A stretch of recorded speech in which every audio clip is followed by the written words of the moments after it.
ฉันคือหนึ่งคนที่โอ้ยคือดีแท้คือดีแท้คือปั่นเฮียนไหนโอ้ยผัวไผ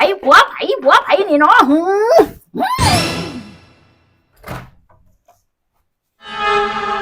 มันจำผัวบ่ได้โอ้อาการหนักแล้วนี่เฮ็ดจังได๋เนาะบาดนี้เนาะ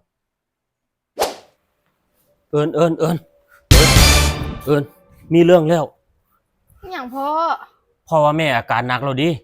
เป็นอย่างเอาเมื่อกี้อ่ะพ่อกวนเฮียนอยู่แม่มากอดพ่อแล้วก็ถามพ่อว่า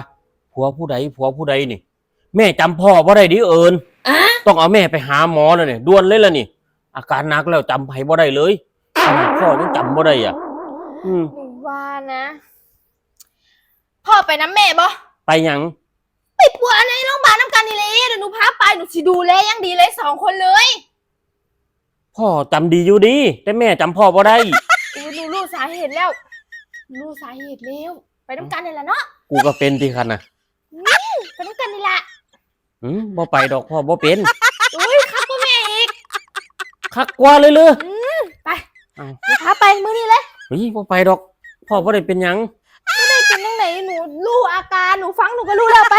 แล้วพ่อเป็นหยังคันน่ะไปเอาอยู่ดีๆก็ได้ไปหาหมอเอากูบัดนี่